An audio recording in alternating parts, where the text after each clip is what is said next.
life is precious. I mean, you think you've seen it all until something like this happens. Joseph Becerra is a 30-plus year veteran investigator for the New York State Police, and he's seen some pretty awful things during his career, but perhaps none more horrifying than one of the deadliest auto accidents in Westchester County history. It's a case that haunts him still, as well as many others who worked the scene the day 36-year-old Diane Schuler drove 1.7 miles the wrong way on the Taconic State Parkway. It was Sunday afternoon, July 26, 2009. Joe was off duty. Then came the call. 911, what's the location of your emergency? There's been several accidents. I was told that there were multiple fatalities, but of the magnitude that I saw, I just wasn't expecting that. Joe says he remembers heading south on the Taconic and had to drive on the shoulder because traffic was so backed up. Finally, he arrived on the scene. I remember seeing a charred minivan right in the center, grass median. And then up above in the northbound lanes, there was another car that was severely damaged. One of the things that sticks out the most was there were blankets around the scene, and I thought my troopers were doing a great job preserving evidence and so forth, and unfortunately that's not what was under the blankets. Under those blankets, the bodies of the 8 people killed in the crash. Diane Schuler's own 2-year-old daughter, Erin, her nieces, Emma, Allison, and Katie Hance, ages 5 through 8, the 3 passengers in the car she'd struck, 81-year-old Michael Bastardi, his 49-year-old son Guy, and their friend, 74-year-old Dan Longo. Diane Schuler was also killed in the crash. Her 5-year-old son Brian was the only survivor.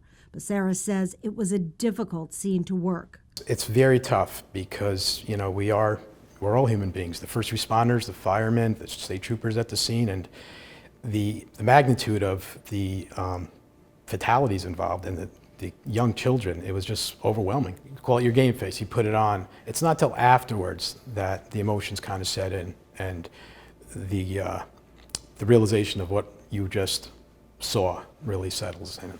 But there was even more horror to come as the long-term investigation continued. A bottle of Absolute vodka was found in the minivan Schuler was driving. Toxicology reports showed she had the equivalent of 10 drinks in her system, with 6 grams of alcohol in her stomach that had yet to be metabolized.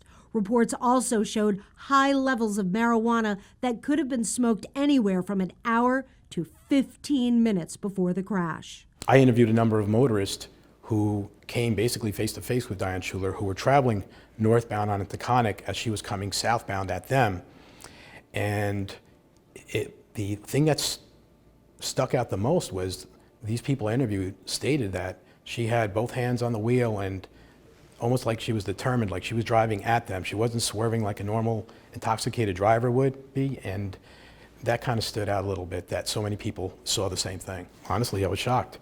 The fact that she did have a large amount of alcohol and marijuana in her system, and she was traveling with all these children, yeah, it was disheartening. And Joe told us after the accident scene was finally cleared, and it was right in this area, he says he remembers pulling 2 young troopers aside who were new to the department, and he told them not to be disheartened by what they'd witnessed that day, because most likely and hopefully they would never see anything like it again. But 10 years later, it's a case that none of the first responders will ever forget. I've been on the job well over 30 years, and it definitely sticks out as one of the most sad cases I've ever worked, just because of the amount of people who perished. The children, the Bastardis. It's a sad case all around. And of course, you think about it all the time. You can't help but think about it. And every time I go up and down to the Taconic and I pass that spot, it always comes back. It just doesn't go away.